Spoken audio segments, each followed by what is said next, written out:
हर खबर को सबसे पहले देखने के लिए हमारे चैनल पार्लियामेंट्री बिजनेस को सब्सक्राइब करें, सभी वीडियोस को लाइक और शेयर करें और सभी ताज़ा अपडेट्स पाने के लिए बेल आइकन बटन दबाना बिल्कुल ना भूलें। सुशांत सिंह राजपूत मामले में नया अपडेट सामने आया है। एक्ट्रेस रिया चक्रवर्ती और डायरेक्टर महेश भट्ट की व्हाट्सएप चैट सामने आई है। चैट के सामने आने के बाद अटकलें तेज हो गई हैं कि रिया ने खुद ही सुशांत संग रिश्ता तोड़ा था। वहीं रिया और महेश भट्ट की चैट इशारा कर रही है कि रिया पुलिस जांच में सब कुछ साफ साफ नहीं बता रही है। शायद रिया पुलिस जांच में झूठ बोल रही है। दरअसल रिया अब तक कहती रही है कि सुशांत डिप्रेशन में थे। सुशांत की वजह से उन्हें भी तनाव होने लगा था। वो सुशांत को छोड़ना नहीं चाहती थी। सुशांत के कहने पर उन्होंने ऐसा किया था। इसी के साथ रिया ने सुशांत की बहन पर भी आरोप लगाए, लेकिन महेश भट्ट संग उनकी चैट कुछ और ही बात बयां कर रही है। हालांकि पार्लियामेंट्री बिजनेस इस वायरल चैट की पुष्टि नहीं करता है। बता दें कि 8 जून को सुशांत का घर छोड़ने के बाद रिया ने महेश भट्ट को मैसेज कर लिखा था, आयशा आगे बढ़ गई है सर, भारी दिल और एक शांति के साथ। आपके साथ आखिरी बातचीत ने मेरी आंखें खोल दी थी। आप मेरे एंजल हैं। आप तब भी थे और आज भी हैं। एक मैसेज में रिया ने लिखा है, आपने फिर मुझे आजाद किया है। आप मेरी जिंदगी में भगवान की तरह हैं। वहीं महेश भट्ट ने जवाब दिया, अब पीछे मुड़कर मत देखना, अपने पिता को मेरा प्यार देना, अब वो काफी खुश होंगे। वही सुशांत की बहन श्वेता सिंह कीर्ति ने ग्लोबल प्रेयर रखी है, जिसमें सारी दुनिया एकजुट होकर गायत्री मंत्र का जाप करेगी और एक्टर के समर्थन में एक होकर आवाज उठाएगी। श्वेता ने ट्विटर पर एक पोस्ट के जरिए इस बात की जानकारी साझा की।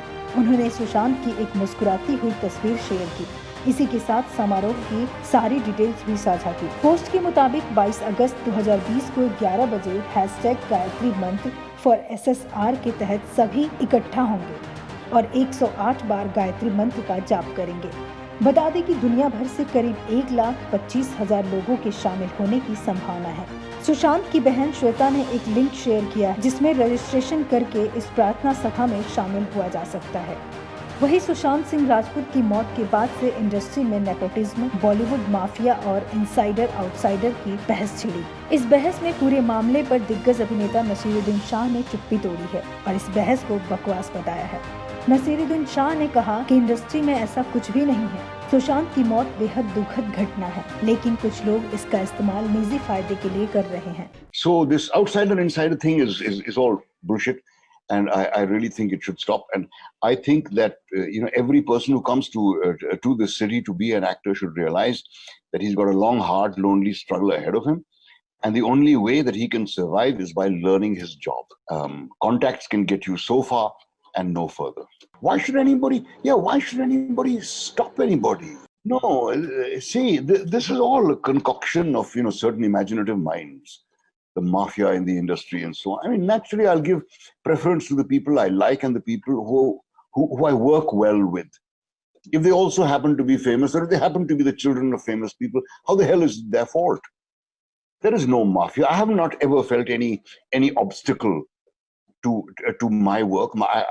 I've made very slow progress over the last 45 years in my profession, but I've never felt that there's some obstacle that is preventing me from getting to where I deserve. Naseeruddin Shah के इस बयान पर कंगना रनौत ने पलटवार किया है। कंगना ने ट्वीट कर लिखा, नसीर जी एक महान कलाकार हैं। इतने महान कलाकार की तो गालियां भी भगवान के प्रसाद की तरह हैं। बल्कि मैं सिनेमा और हमारे क्राफ्ट को लेकर हमारे बीच पिछले साल हुई इस अद्भुत बातचीत को देखना चाहूंगी, जब आपने मुझसे कहा था कि आप मेरी सराहना करते हैं। वहीं सुशांत मामले पर सोशल मीडिया के पावर को देख कंगना ने सोशल मीडिया की सराहना की है। उन्होंने कहा, इस साल जो मैंने देखा है, मैंने पहली बार सोशल मीडिया की पावर देखी है और मैंने देखा है कि किस तरह से सारा विश्व एक साथ आ गया। उन्होंने बताया, हम सबने एक साथ सुशांत के लिए लड़ाई की है और सफलता पाई है। इससे मुझे बहुत उम्मीदें हो गई हैं, मुझे बहुत आशाएं हो गई हैं कि जो भी हम न्यू इंडिया के लिए रिफॉर्म्स चाहते हैं, उनके लिए आवाज उठा सकते हैं और इसलिए इस महीने मैंने पहली बार सोशल मीडिया पर कदम रखा है।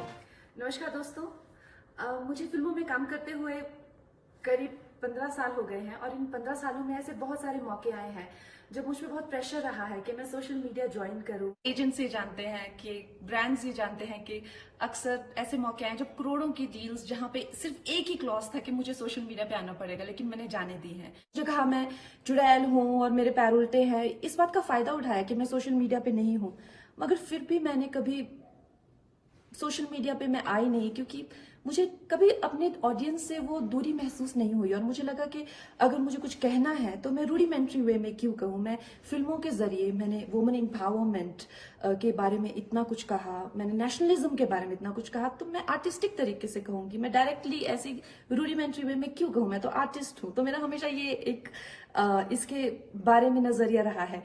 मगर दोस्तों, इस साल जो मैंने देखा है, मैंने पहली बार सोशल मीडिया की पावर देखी है और मैंने देखा है कि कैसे सारा विश्व एक साथ आके हम सब सुशांत के लिए, हम लोगों ने जिस तरह से फाइट किया और उसमें सफलता पाई है, इससे मुझे बहुत उम्मीदें हो गई है। मुझे बहुत आशाएं हैं कि हम सब मिलके इस तरह से जो भी हम न्यू इंडिया के लिए रिफॉर्म्स चाहते हैं उसके लिए आवाज उठा सकते हैं। और इसलिए इस महीने मैंने सोशल मीडिया पे for the first time I have come on Twitter and I am so excited and मुझे आपका सहयोग चाहिए and I am looking forward to this journey, जहां पे इतने सारे अमेजिंग लोग हैं और उनको जानने का मौका मिल रहा है और एक नए रिश्तों की शुरुआत हो रही है। तो बहुत बहुत धन्यवाद for this opportunity and I look forward to great time being here. Sushant Singh Rajput suicide मामले में बॉलीवुड एक्ट्रेस कंगना रनौत शुरू से ही बहुत बेबाक अंदाज में अपनी बात रखती रही हैं। पहले भी उन्होंने बेबाकी से सुशांत मामले पर अपनी राय रखी है। उन्होंने लॉन्च किया, उनके साथ हाल ही में एक फिल्म की है केदारनाथ। उनका कहना है कि it was a systematic dismantling of a fragile mind. Ankita, जो उनकी लॉन्ग टर्म पार्टनर रह चुकी हैं, उनका कहना है कि वो सामाजिक रूप से की गई अपमान और बेइज्जती नहीं सहन कर पाया। तो अब मैं आपको बताऊंगी कि मूवी माफिया ने ना कि सिर्फ उनको बैन किया था, सिस्टमैटिक डिसमेंटलिंग, कैसे कतरा कतरा करके उनका दिमाग तोड़ा गया है, उनको मारा गया है। तो ब्लाइंड आइटम आप इसलिए लिखते हैं क्योंकि आप जब झूठ लिखना होता है, आपको के अगेंस्ट कोई लीगल एक्शन नहीं लिया सकता क्योंकि आपका तो नाम ही नहीं लिखा, मगर उसकी जो डिस्क्रिप्शन होती है, जैसे मेरे बारे में लिखा जाएगा कि जिस लड़की के घुंघराले बाल हैं, जिसको नेशनल अवार्ड मिला हुआ है, साइकोटिक है, इस तरह से जो कि मनाली से डिस्क्रिप्शन पूरी दी जाएगी मगर नाम नहीं लिखा जाएगा।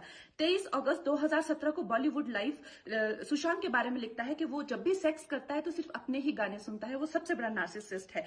16 दिसंबर 2016 में मुंबई मिरर लिखता है कि सुशांत एक ट्रक ड्राइवर की तरह लगता है। 22 फरवरी 2019 को मुंबई मिरर लिखता है कि पार्टी में तमाशा करने के बाद सुशांत ने कांच की बोतल एक डायरेक्टर के सर पे दे मारी। 18 अक्टूबर 2018 को डीएनए लिखता है कि सुशांत ने अपनी को एक्टर का रेप किया और वो मीटू के चलते अब जेल जा सकता है। और ऐसी न जाने कितने अनगिनत झूठ।